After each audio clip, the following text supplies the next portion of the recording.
दोस्तों हर कोई बोलता है एसआईपी सही है, कोई बोलता है लमसम सही है, लेकिन आज की इस वीडियो में मैंने 3 इन्वेस्टर का लॉन्ग टर्म इन्वेस्टिंग का डेटा आपको दिखाने वाला हूं। उसके बाद आपको क्लियर आइडिया चल जाएगा कि एसआईपी सही है या लमसम सही है। मैं आपको जो डेटा दिखाऊंगा उससे आपको शौक लगने वाला है, तो वीडियो को पूरा देखिएगा।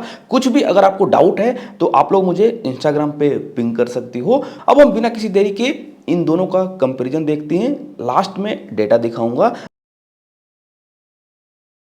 तो पहला है इन्वेस्टमेंट मेथड। एसआईपी की बात करें तो आप स्मॉल अमाउंट से भी इन्वेस्टमेंट शुरू कर सकते हैं, 100, 200, 500, 1000, राइट। तो एसआईपी की ब्यूटी यही है कि स्मॉल अमाउंट से आप शुरुआत कर सकते हैं। लेकिन वहीं पर अगर हम लमसम की बात करें तो लमसम में मोटा पैसा चाहिए। अगला है आइडियल फॉर, तो एसआईपी उनके लिए बेस्ट है जिनका रेगुलर इनकम है। सैलरीड पर्सन वालों के लिए एसआईपी सबसे बेस्ट है। वहीं पर अगर हम लमसम की बात करें तो जिनके पास मोटा पैसा है, बिजनेसमैन है, या कहीं से एक्स्ट्रा पैसा आ गया है, या साइड हसल से पैसा बनाया है, तो वो लोग लमसम कर सकते हैं, राइट। लेकिन एसआईपी जो सैलरीड पर्सन है, जैसे मान लीजिए कि आप 10,000 20,000 कमा रहे हैं, तो उसमें से कुछ चंक बचा के पर मंथ आप किसी स्कीम में निवेश कर सकते हैं, राइट। अगला है मार्केट टाइमिंग। अगर किसी इन्वेस्टर को फर्स्ट टाइम एसआईपी करना है तो उसको मुहूर्त देखने की जरूरत नहीं है।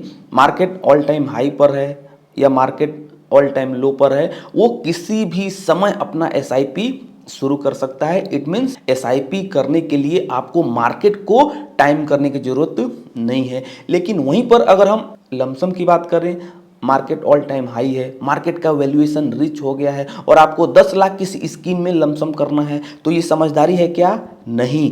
तो लमसम करने के लिए टाइमिंग बहुत ज़्यादा मैटर करती है। लेकिन मैंने बहुत सारे इन्वेस्टर को देखा है कि जब मार्केट में रैली आती है तब बोलते हैं कि मुझे लमसम करना है। मार्केट का वैल्यूएशन नहीं देखेंगे कि भैया मार्केट काफ़ी ज़्यादा रिच हो चुका है। तो लमसम में टाइमिंग बहुत ज़्यादा मैटर करती है। अगर ऑल टाइम हाई पर निवेश कर देंगे तो अगर आने वाले दिनों में मार्केट में प्रॉफिट बुकिंग होती है तो जो लमसम इन्वेस्टर है उसको नुकसान उठाना पड़ता है। तो लमसम में टाइमिंग ज़्यादा मैटर करती है। अगला पॉइंट है रिस्क एक्सपोजर। एसआईपी में मार्केट ऑल टाइम हाई पर है, नीचे है, ऊपर है, तो इसमें आप जो एसआईपी कर रहे हैं पर मंथ, इसमें आपकी यूनिट जो है एवरेज आउट हो जाती है। लेकिन वहीं पर अगर हम लमसम की बात करें तो इसमें रिस्क ज़्यादा रहता है। जैसे मान लीजिए कि मार्केट ऑल टाइम हाई पर है और आपने पूरा पैसा एक साथ इन्वेस्ट किया और अभी मार्केट का वैल्यूएशन रिच है, तो क्या होगा?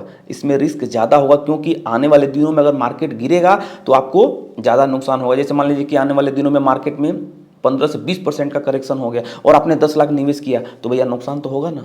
लेकिन एसआईपी में ऐसा नहीं है, क्योंकि आप मंथली एसआईपी कर रहे हैं, तो इसमें आपकी एनएवी एवरेज आउट हो जाती है। तो रिस्क एक्सपोजर की बात करें तो लमसम में ज़्यादा है। लेकिन लमसम में अगर मार्केट में गिरावट आती है और सही समय पर निवेश करके समय देते हैं और फंड अच्छा सेलेक्ट करते हैं तो रिटर्न्स भी ज़्यादा मिलता है। तो वीडियो को पूरा देखिए ना, उसके बाद आपको क्लियर आइडिया चल जाएगा। अभी मैं आपको जल्दी से इन दोनों का डिफरेंस बता रहा हूं कि भैया रिस्क ऐसे ऐसे होता है। और हाँ, अभी तक आपने अपना फ्री में डीमैट और ट्रेडिंग अकाउंट ओपन नहीं किया है तो लिंक मैंने डिस्क्रिप्शन बॉक्स में मेंशन कर दिया है, जाके फ्री में अपना डीमैट और ट्रेडिंग अकाउंट ओपन करके अपनी इन्वेस्टिंग जर्नी शुरू कर सकते हैं। तो अब हम आगे बढ़ते हैं। अगला है रुपी कॉस्ट एवरेजिंग। यस, एसआईपी में जब मार्केट में गिरावट आती है तो आपको ज़्यादा यूनिट भी मिलती है, तो इसमें रुपी कॉस्ट का एवरेजिंग हो जाता है। लेकिन लमसम में रुपी कॉस्ट का एवरेजिंग नहीं होता है। आपने एक मुश्त में किसी स्कीम में निवेश कर दिया है तो भैया वही रहेगा, राइट। अगला है इम्पैक्ट ऑफ मार्केट क्रैश। अगर आप किसी स्कीम में एसआईपी कर रहे हैं और मार्केट में 30% की गिरावट आ गई तो वो जो रिटर्न्स है एक बार में ही वो कम नहीं होगा, क्योंकि आपकी जो एसआईपी है पर मंथ इन्वेस्ट हो रही है, तो रिटर्न्स भी आपका वहाँ पर स्लाइटली कम होगा एज कंपेयर टू लमसम। जैसे मान लीजिए आपने लमसम कर दिया 10 लाख और मार्केट में 30% की गिरावट आ गई तो लमसम में ज़्यादा नुकसान होगा। तो जब मार्केट में क्रैश होता है तो जो लमसम इन्वेस्टर है उसको ज़्यादा नुकसान होता है as compared to SIP investment. अगला है इमोशनल कंट्रोल। जो इन्वेस्टर लॉन्ग टर्म के लिए एसआईपी करता है वो डेली डेली अपने पोर्टफोलियो नहीं देखता है। लेकिन जो इन्वेस्टर मोटा पैसा 10 लाख 20 लाख लगा दिया वो डेली डेली पोर्टफोलियो देखता है, और जब मार्केट में किसी दिन 5 या 10% की गिरावट आ गई तो फिर ब्लड प्रेशर बढ़ने लगता है। तो ये एक देखो साइकोलॉजी रहती है। अगला जो है इनिशियल कैपिटल रिक्वायरमेंट जैसे मैंने आपको बताया कि एसआईपी आप 100 से भी शुरू कर सकते हैं और लमसम के लिए मोटा पैसा चाहिए होता है। अगला है कैश फ्लो मैनेजमेंट। यस, अगर कोई सेलेक्ट पर्सन ने 2-3 लाख रुपया इकट्ठा किया है और जाके लमसम कर देता है तो वो 2-3 लाख रुपया जो है लॉक हो जाता है, उसका कैश फ्लो मैनेजमेंट जो है गड़बड़ा जाता है। लेकिन एसआईपी में क्या है भैया, मालूम है कि 50,000 कमा रहा हूँ, नेट्स में, वॉन्ट्स में, ईएमआई, बच्चों का एजुकेशन, जो भी फीस वगैरह है देने के बाद भी जो मैंने डिसाइड किया है कि 5,000 रुपये मुझे एसआईपी करनी है पर मंथ, तो पैसा निकल जाता है। तो कैश फ्लो मैनेजमेंट एसआईपी में सही रहती है, लेकिन लमसम में सैलरीड वालों के लिए कभी कभी दिक्कत हो जाती है क्योंकि कमाई तो एक ही है, राइट। अगला है इन्वेस्टमेंट डिसिप्लिन। तो एसआईपी में ऑटोमेटिक डिसिप्लिन आ जाती है, लेकिन लमसम में डिपेंड करता है कि आप किस टाइप के इन्वेस्टर हैं। अगला है परफॉर्मेंस इन बुल रन। जब मार्केट में तेजी होती है तो एसआईपी में सबसे ज्यादा रिटर्न्स मिलता है या लमसम में? तो एसआईपी में कम रिटर्न्स मिलता है as compared to lump sum investment, लेकिन कंडीशन अप्लाई है। जब मार्केट में गिरावट थी, बियर फेज में जब मार्केट था, उस टाइम अगर आपने लमसम करा है और मार्केट में आने वाले दिनों में रैली है, तब लमसम में शानदार रिटर्न्स मिलता है, राइट। तो अगर हम फेज वाइज देखें, जब मार्केट में तेजी रहती है तो एसआईपी में रिटर्न्स आपको एवरेज मिलेगा, लेकिन जो स्मार्ट इन्वेस्टर है गिरावट में लमसम कर दिया है और समय दिया है और मार्केट में तेजी आ गई है तो लमसम में शानदार रिटर्न्स मिलता है। लेकिन इसी को थोड़ा सा उल्टा करते हैं, कोई इन्वेस्टर है जाके ऊपरी लेवल पे इन्वेस्ट करता है, जब मार्केट में तेजी रहती है उस टाइम जाकर लमसम कर देता है और फिर मार्केट में गिरावट आ जाती है। तो बताइए किसका नुकसान होगा, एसआईपी जो कर रहा है उसका या लमसम वाले का? लमसम वाले का, क्योंकि उसने ऊपरी लेवल पे निवेश किया, राइट। अब हम रिटर्न्स की बात करते हैं कि किसमें सबसे ज्यादा रिटर्न्स मिलता है। तो देखो एसआईपी में लॉन्ग टर्म में वेल्थ क्रिएट हो जाती है, लेकिन लमसम की बात करें, गिरावट में एक मुश्त में पैसा इन्वेस्ट कर दिया, समय ज्यादा दिया, तो एसआईपी से ज्यादा रिटर्न्स मिलता है लॉन्ग रन में। अभी मैं आपको डेटा भी दिखाऊंगा। लेकिन एसआईपी में भैया आप थोड़ा थोड़ा निवेश कर रहे हैं, जैसे मान लीजिए थोड़ा निवेश करके आपने 10 साल एसआईपी कंटिन्यू करी, लेकिन वहीं पर अगर हम लमसम की बात करें तो भैया 10 साल पहले आपको एक मुश्त पैसा निवेश करना पड़ रहा है, समझ रहे हैं। लेकिन वही लमसम करने के लिए सबके पास मोटा पैसा नहीं होता है। अगला है फ्लेक्सिबिलिटी की। तो यस, एसआईपी में फ्लेक्सिबिलिटी है, आप फंड स्विच कर सकते हैं, एसआईपी बढ़ा सकते हैं, टॉप अप कर सकते हैं। लेकिन अगर हम लमसम की बात करें तो अगर आपने किसी स्कीम में 10 लाख लमसम कर दिया है, एडिशनल अगर आपको फिर से लमसम करना है तो भैया फिर से आपको फोलियो नंबर जनरेट करना पड़ेगा। तो अगर हम फ्लेक्सिबिलिटी की बात करें तो एसआईपी में फ्लेक्सिबिलिटी ज़्यादा रहती है as compared to lump sum investment. अगला है बोनस और विंडफॉल मनी।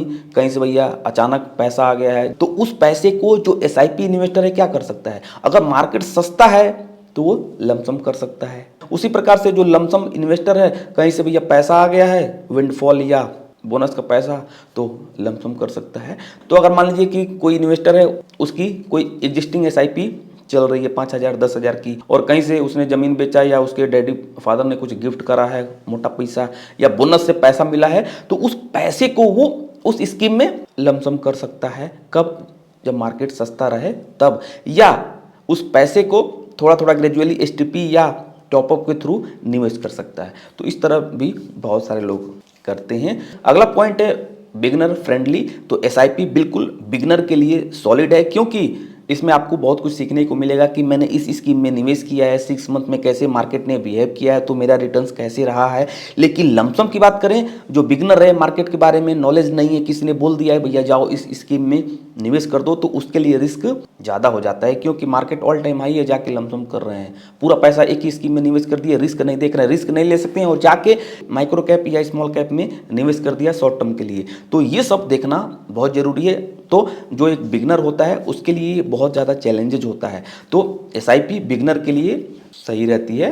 अगला है पावर ऑफ कंपाउंडिंग। यस, जैसे 50,000 पर मंथ कमा रहा हूँ, 5,000 डिसाइड किया है कि मुझे इस स्कीम में निवेश करना है, तो आप थोड़ा थोड़ा निवेश कर रहे हैं, एक साथ इन्वेस्ट नहीं कर रहे हैं, तो ये 5,000 पर मंथ की एसआईपी लॉन्ग रन में ह्यूज कॉर्पस बना सकती है, और power of compounding long term में रंग दिखाती है। वहीं पर अगर हम लमसम की बात करें, तो अगर आपने किसी स्कीम में लमसम करा है तो वो power of compounding first day से ही काम करना शुरू कर देती है।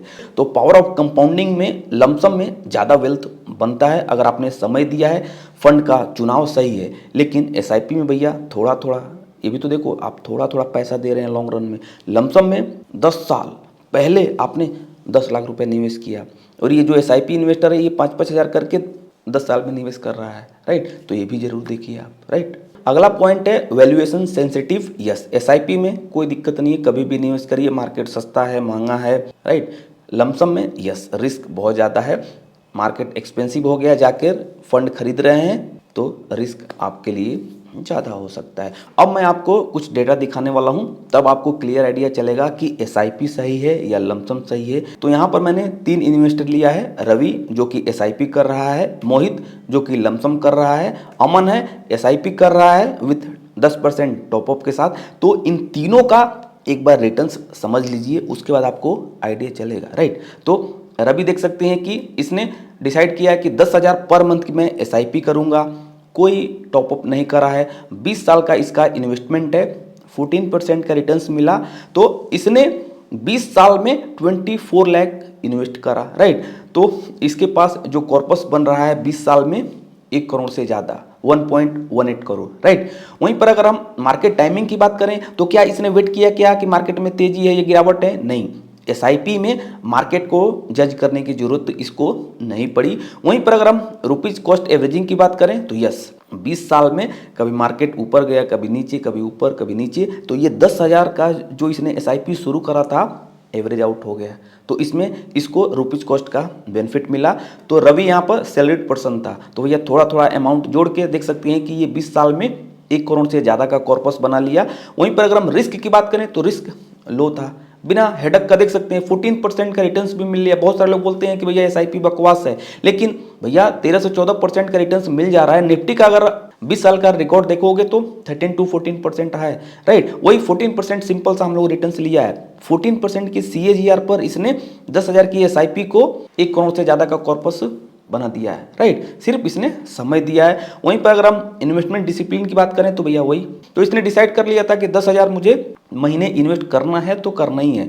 बेस्ट एडवांटेज की बात करें तो इजी टू स्टार्ट है भैया, अकाउंट ओपन करिए, पैसा सेलेक्ट करिए, फंड सेलेक्ट करिए, SIP ऑटोमेटिक मंथली आपके अकाउंट से डिडक्ट होती रहेगी। बिगेस्ट लिमिटेशन की बात करें, अभी हम लोग डिस्कस करेंगे इसके बारे में, विनर के बारे में भी डिस्कस करेंगे। अब हम बात करते हैं मोहित के बारे में, जो कि ये 24 लाख का एक बार में ही लमसम करता है। रवि ने भी 20 साल में 24 लाख का इन्वेस्टमेंट करा था 10,000 SIP करके, लेकिन मोहित यहाँ पर 24 लाख का लमसम कर रहा है। 1 गो में पूरा पैसा डाल दिया इसने, राइट। उसके बाद से इसने पैसा इन्वेस्ट नहीं किया, 20 साल का समय दिया, 14% का रिटर्न्स मिला। तो देख सकते हैं कि 20 साल में ये 3 करोड़ से ज़्यादा का कॉर्पस बन रहा है। यहाँ पे रवि 1 करोड़, ये 3 करोड़। तो देख सकते हैं कि इसका पावर ऑफ कंपाउंडिंग पहले दिन से ही काम करना शुरू कर दिया था, लेकिन इसने 20 साल पहले 24 लाख निवेश किया था। तो ये भी तो देखिए कि रिस्क ले रहा है, एक बार में पैसा निवेश किया, लेकिन रवि के पास 24 लाख नहीं था, इसने थोड़ा थोड़ा करके SIP शुरू करी, राइट। तो मार्केट टाइमिंग की बात करें तो यस, जब इसने 24 लाख निवेश किया तो मार्केट का वैल्यूएशन देखा, मार्केट सस्ता था, उस समय इसने निवेश करके समय दिया। रुपीज कॉस्ट का इसको बेनिफिट मिला क्या? नहीं, क्योंकि इसमें भैया 1 गो में इसने इन्वेस्ट कर दिया था। सुटेबल फॉर जिसके पास मोटा पैसा है वही लमसम कर सकता है। Risk at entry, yes, lump sum में रिस्क तो देखो रहेगा ही रहेगा। 24 लाख रुपया एक मुश्त में पैसा डालने के लिए जिगरा चाहिए, और इसके पास जिगरा था, समय था, रिस्क भी देखा अपना, राइट। इन्वेस्टमेंट डिसिप्लिन की बात करें तो यस, लमसम करने के लिए डिसिप्लिन होना बहुत जरूरी है। ऐसा नहीं कि 24 लाख रुपये इन्वेस्ट कर दिए और मार्केट ऊपर लेवल से 2% गिर गया तो भैया एग्जिट कर दिए, नहीं, एग्जिट करेंगे तो दिक्कत होगी। इसीलिए लमसम बिगिनर के लिए नहीं होता है। रिस्क ले सकते हैं, समय दे सकते हैं, और आपने ऑलरेडी थोड़ा बहुत मार्केट के बारे में पढ़ाई कर ली है, तब आपके लिए सही हो सकता है। अगला है एडवांटेज की, तो जिसमें आपको पता है कि फर्स्ट डे से ही अपना कंपाउंडिंग रंग दिखाना शुरू कर देती है। बिगेस्ट लिमिटेशन क्या है लमसम का? टाइमिंग। अगर रॉन्ग टाइमिंग है तो दिक्कत हो सकती है। तीसरा इन्वेस्टर है अमन, जो कि बोल रहा है कि सर मेरे पास अभी 1 गो में इन्वेस्ट करने के लिए 24 लाख नहीं है, लेकिन मैं एक काम कर सकता हूँ, ये जो 10,000 की SIP है मैं इसमें हर साल 10% का टॉपअप कर सकता हूँ, इसको बढ़ा सकता हूँ, क्योंकि मैं यंग हूँ, मेहनत करता हूँ, नई नई स्किल्स सीखता हूँ, राइट। तो काफ़ी ज़्यादा कॉन्फिडेंस है। तो इसने 10,000 की SIP शुरू करी, 10% एवरी ईयर इसने उस इन्वेस्टमेंट में इंक्रीज करा, 20 साल के लिए 14% का रिटर्न्स मिला। लेकिन यहां पर देख सकते हैं कि इसने 20 साल में 68.7 लाख का इन्वेस्टमेंट किया, क्योंकि हर साल इसने 10% का टॉपअप करा। तो इसके पास वन गो में पैसा नहीं था, लेकिन ईयरली इसने 10% का टॉपअप किया, क्योंकि इसकी सैलरी बढ़ रही थी और इसको मालूम था कि भैया इन्फ्लेशन भी बढ़ रही है। तो अगर 20 साल में 1, 1.5 या 2-3 करोड़ का कॉर्पस बना भी ले रहे हैं तो 5 to 6% का इन्फ्लेशन एडजस्ट कर देंगे तो पैसा आपका आधा खत्म हो जाएगा। लेकिन अमन ने यहां पर 10% का टॉपअप कर दिया, तो 20 साल में इसके पास 2.26 करोड़ का कॉर्पस बन गया। मार्केट टाइमिंग की जरूरत पड़ी नहीं। वहीं पर हम रुपीज कॉस्ट एवरेजिंग का बेनिफिट इसको मिला, यस मिला। इनकम ग्रो हुआ इन्वेस्टर का, और इसमें रिस्क भी लो रहा, क्योंकि एसआईपी कभी भी शुरू कर सकते हैं। और इसमें डिसिप्लिन भी ऑटोमेटिक बनता है कि भैया हर महीने इतना अमाउंट कटेगा, राइट। तो इन तीनों इन्वेस्टर का मैंने डेटा दिखा दिया आपको, रवि, मोहित, अमन। तो लास्ट में मैं आपको यही बोलूंगा कि एसआईपी भी सही है, लमसम भी सही है। ये डिपेंड करता है कि आप किस टाइप के इन्वेस्टर हैं। मैं क्या करता वो मैं आपको बता देता हूं। जैसे मान लीजिए कि मैं किसी स्कीम में एसआईपी कर रहा हूं और मार्केट सस्ता हो गया है और कहीं से विंडफॉल मनी या बोनस से पैसा या साइड हसल से पैसा आ गया है और मार्केट सस्ता हो गया है, तब मैं उस स्कीम में लमसम कर देता। तो एसआईपी विद लमसम का यहां पर कॉम्बिनेशन बना देता है, राइट। लेकिन मान लीजिए कि मेरे पास लमसम के लिए पैसे भी हैं और मार्केट ऑल टाइम हाई है, तो मैं लमसम नहीं करता। अगर मार्केट सस्ता है और मोटा पैसा है तो मैं लमसम कर सकता हूं, राइट। तो लमसम और एसआईपी करने के लिए डिपेंड करता है। तो अगर आप बिगिनर हैं तो एसआईपी शुरू कर सकते हैं। पैसा है तो लमसम कब करिए, जब मार्केट सस्ता हो जाए। लेकिन अगर आपके पास पैसा नहीं है तो टेंशन की बात नहीं है। जो आप एसआईपी कर रहे हैं हर साल उसमें 10% या 15% का टॉपअप कर देंगे तो लॉन्ग रन में ह्यूज कॉर्पस बना सकते हैं। तो आप लोग कमेंट करके जरूर बताइएगा कि अगर आपको 24 लाख रुपया दिया जाए तो अभी आप एसआईपी करेंगे या लमसम।